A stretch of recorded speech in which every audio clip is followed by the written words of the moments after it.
नमस्कार। हम लोग गीता और ज्ञानेश्वरी देख रहे हैं। छठवां अध्याय 22वां श्लोक। यम लब्ध्वा चापरम लाभम मन्यते नाधिकम ततः यस्मिन् स्थितो न दुखेन गुरुणापि विचाल्यते। इसका मतलब है कि शब्दशः अर्थ ऐसा है कि जो भी सुख मिलता है, आत्म सुख, वो उसी आत्म सुख में रहते योगी और दूसरा कोई लाभ वो चाहते नहीं हैं। और उनको बड़े बड़े दुखों से और बड़े बड़े सुखों से वो विचलित होते नहीं।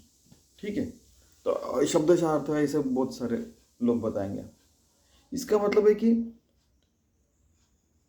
योगी जो रहता है वो हरदम आत्म सुख में रहता है। जैसे हमने देखा 2%, 98%, वो 2-4 दिन कंटिन्यू करेंगे। 2% से काम हो रहा है अपना ये बुद्धि और मन चलाने के बाद देह तो चलते ही रहता है।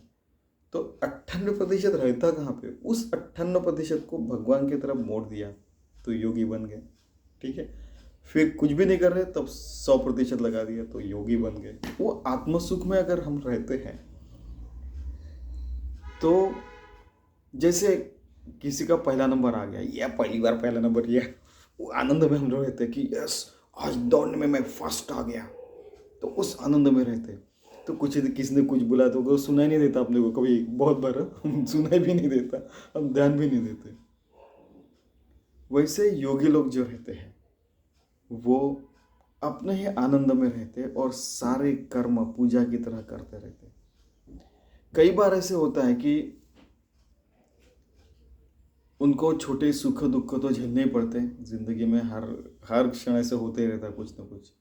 और लोग उनकी परीक्षा भी लेते हैं ऐसे ऐसे ऐसे ऐसे किया हमने तो वो तो दर्द होने वाला है।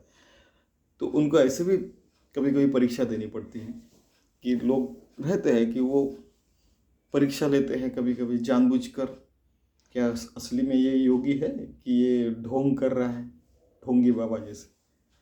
तो ये सारी चीज़ें उनकी ज़िंदगी में भी चलते रहती हैं।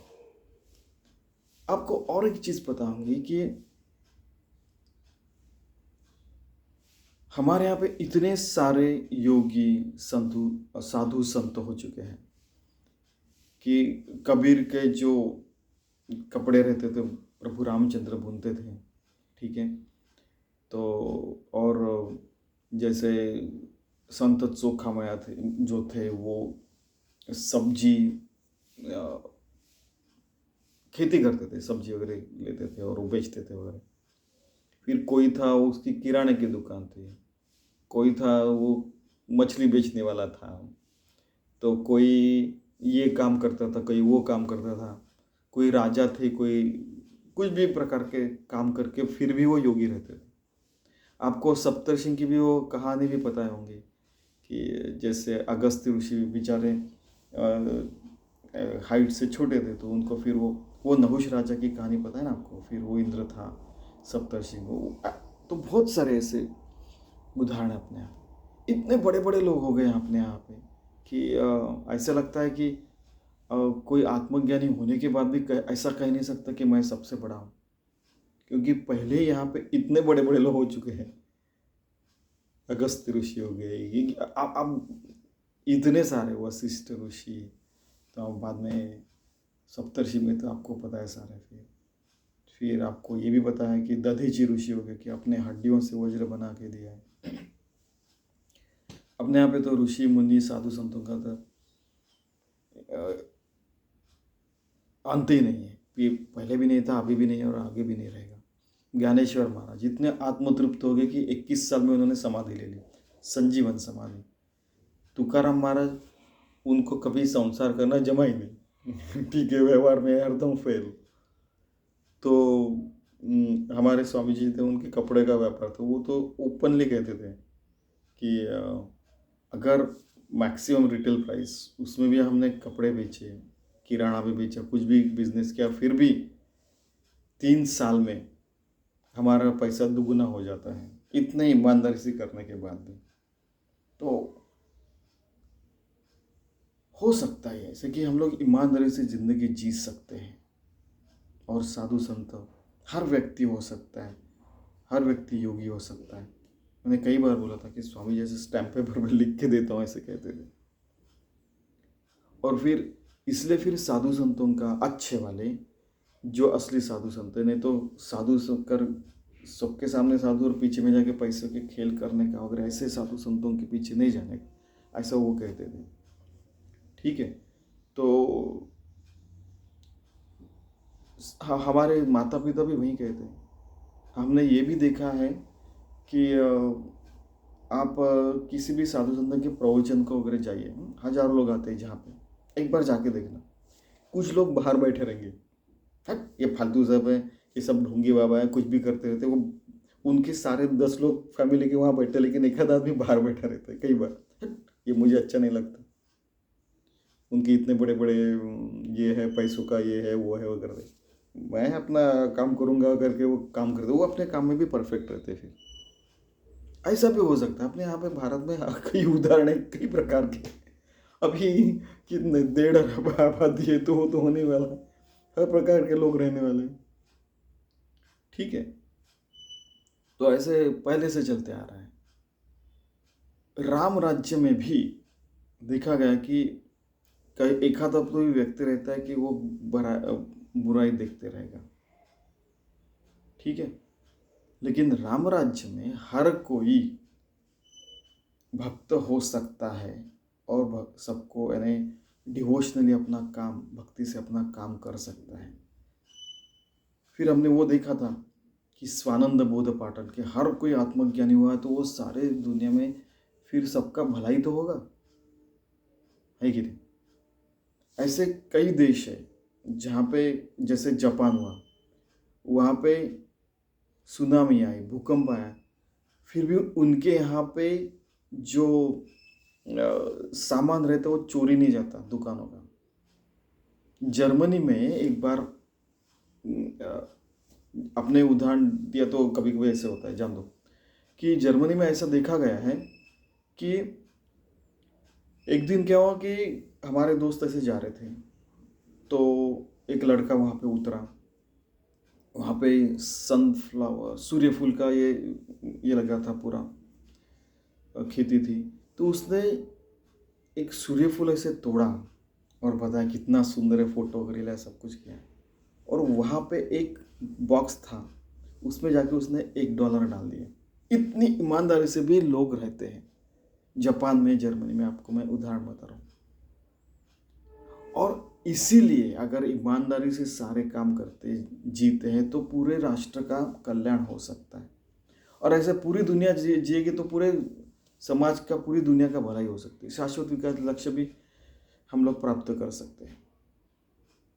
लेकिन उसके लिए पहला फंडामेंटल यही है कि छोटे सुख और छोटे दुखों में भी छोटी छोटी खुशियाँ रहती है। आपको तो पता है, वो एडवर्टाइजमेंट देखी होंगे।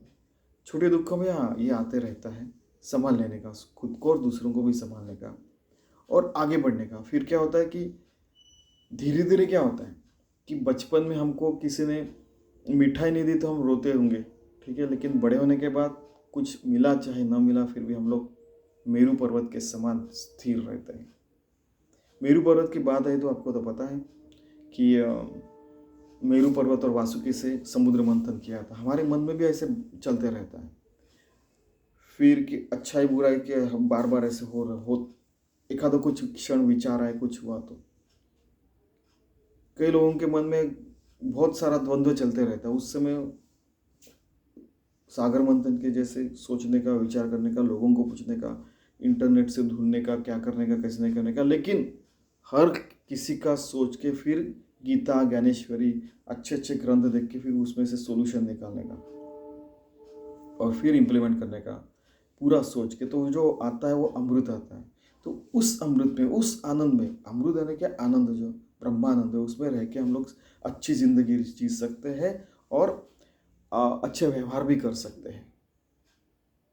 सचोटी का व्यवहार, मराठी में सचोटी ने व्यवहार करने ऐसे कहते हैं। ठीक है, तो धीरे धीरे क्या होता है कि कितने भी आघात हुए, कितने भी लोगों ने गालियाँ दी, कुछ भी किया तो भी हम लोग हमारे मार्ग में स्थिर रहते हैं। और जैसे 98 और 100% भगवान से हम लोग एक रूप रहते हैं, उसी को योगी कहते हैं। और फिर अपनी ज़िंदगी चलते रहती है। और फिर हम लोग पहले ही भगवान से एक रूप हो चुके हैं, योगी हो गए, भक्त हो गए, भगवान हमारी सारी चीज़ें देखते रहता है। फिर कई बार ऐसे होता है कि हमारी वेवलेंथ भगवान की वेवलेंथ से मैच होती है और हमारे कार्य बराबर होने लगते हैं। इसका मतलब ये नहीं कि सारे योगी अरबपति बन गए, ऐसा नहीं है। कई लोग वो गरीब रहते हैं लेकिन ईमानदारी से काम करते हैं। अमीर भी रहा तो अच्छे काम करेगा वो, बुराई से पैसे नहीं कमाएगा। या यानी आपको तो पता है कि ऐसा कहा भी जाता है, बहुत ज़्यादा जो अमीर रहते हैं वो सबको हैंडल करके ही अमीर होते हैं। ठीक है, तो वो सारी बातों में हम लोग नहीं आएंगे इसमें, क्योंकि फिर क्या होता है कि वो दूसरे के काम में इंटरफेरेंस होता है। हम हमारे काम में पक्के रहना चाहिए बस। ठीक है, तो बड़े बड़े सुख बड़े बड़े दुख आते फिर भी वो विचलित नहीं होता। सुख है तो बहुत एकदम उड़ने लगे हवा में, और दुख है तो जमीन के नीचे चले गए, ऐसा नहीं, स्थिर रहते कि थोड़ा बहुत चलता है। ठीक है, तो ये इसी को फिर योगी कहते हैं कि जो होते रहता है ऐसी जिंदगी में। दूसरी बात कि क्या होता है कि ये सारे जो लोग रहते हैं, योगी रहो संत रहो, वो दूसरों की सेवा में रहते हैं बात हरदम।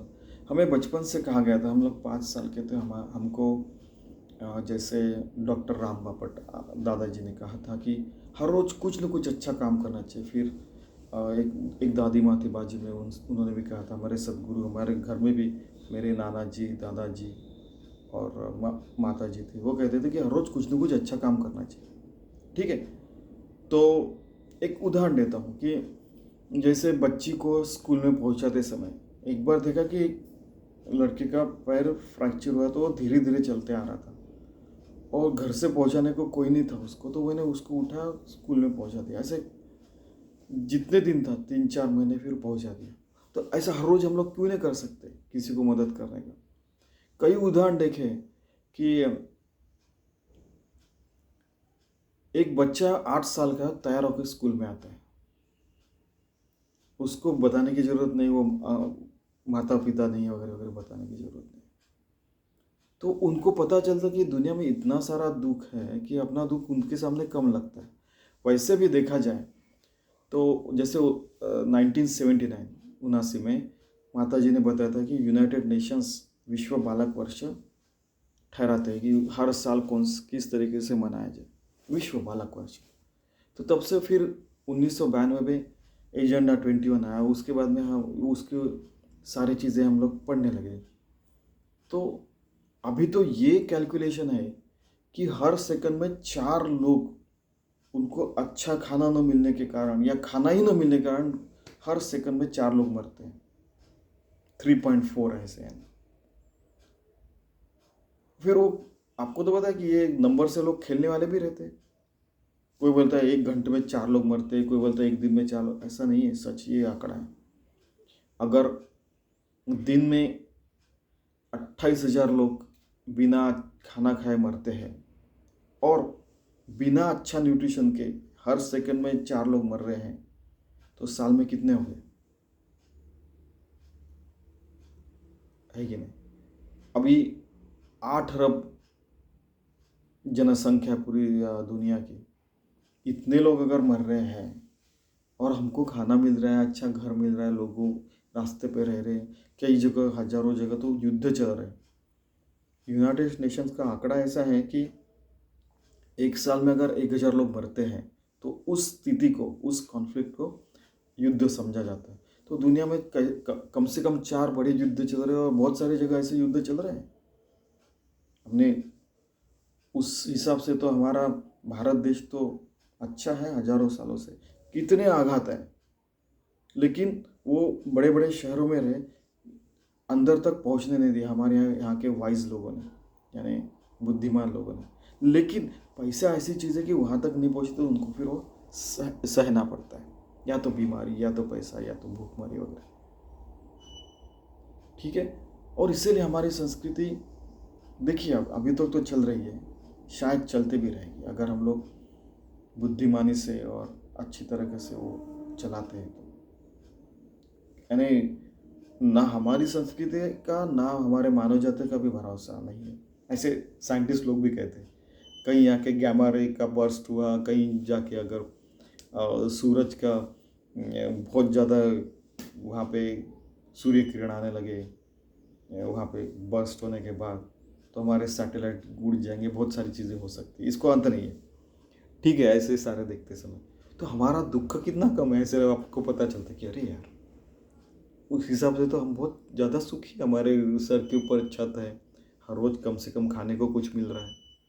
कई लोग हैं उनको 2 बार खाने को नहीं मिलता। ठीक है, तो ये सारी चीज़ें योगी लोगों को पता रहती है, और उसके बाद में वो जो भी मिलता है उसमें सुख में रहते हैं और आत्मानंद में रहते हैं। यही चीज़ ज्ञानेश्वर महाराज जी बता रहे हैं कि बहुत बड़े बड़े संकट आए, कुछ भी आए, तो भी भगवान से एक रूप रहने का, इसमें से भगवान हमें निकालेगा। और यही असली मार्ग है, सीधा मार्ग ही है। कोई भी उठता बोलता है कि सीधे पेड़ काट डालते, वैसे नहीं रहने का, नहीं, सीधा ही चलने का। नहीं तो ये काम बता, काम दूसरा करे तो होता ना, वो होगा नहीं ना। ठीक है, चलो आगे बढ़ते। मग मेरी उपासनी थोरे देह दुःखाचे मी डोंगरे दाटी जो पाम परी भारे चित्त न दटे, कि मेरू पर्वत के समान बड़े बड़े आघात हुए तो भी वो उसका चित्त विचलित नहीं होता है, और वो योगी भगवान से एक रूप रहता है। का शस्त्रेवरी तोड़ी लिया देह आगी माझी पड़ लिया चित्त महासुखी पहुड़ लिया चेवोची ने। किसी शस्त्र का आघात हुआ, हमको देखो ऐसे ऐसी चिमटी ली, तो हमको ये तो होता है तो थोड़े क्षण के लिए, बाद में फिर से संभल लेने का और भगवान से एक रूप रहने का। इसका मतलब ऐसा नहीं कि उनको तकलीफ देने का और देखने का योगी है कि नहीं। ठीक है, बार बार बताओ, लेकिन उनको ये दुख होता है, सुख भी होता है, लेकिन वो समझ जाते हैं क्या पहली बार हुआ है। बाद में वो उसमें से मार्ग निकाल के फिर से भगवान से एक रूप हो जाते हैं। ऐसे आपण पा रेगुनी ठाय मग देहाची वास न पाहे आणि कची सुख होनी जाय म्हणून विसरे, कि बहुत आघात हो गए, बहुत सारी चीज़ें सहने के बाद में पता चलता है कि अरे हम तो भगवान से एक रूप हैं। ये तो चलते रहता है हर किसी की ज़िंदगी में, अच्छे बुरे दिन आते हैं, कम ज़्यादा चीज़ें होते हैं। और साधु सन्यासी योगी के इसमें तो बड़े बड़े सुख और बड़े बड़े दुख आते हैं, उनको बहुत सारा झेलना पड़ता है। कई लोग, मैंने बताया कि एक परीक्षा भी लेते हैं, तो उनको तो और ज़्यादा सहना पड़ता है, और फिर भी वो योगी बन के, भक्त बन के भगवान से एक रूप होकर रह सकते हैं। ठीक है, तो ऐसा हमें जीने का प्रयास करना चाहिए योगी का। ईमानदारी से हो सकता है ये सारी चीज़ें, सीधे मार्ग पे चले तो यहाँ पे भगवान है, यहाँ पे आप एक उदाहरण बता रहा हूँ, वैसे तो यहाँ भगवान है, अंदर में भी भगवान है, ऐसा इन्हें अंतर्मुखी होने के बाद पता चलता है। ठीक है, तो ऐसा जिंदगी जीने की हम प्रयास करते हैं। ठीक है, धन्यवाद।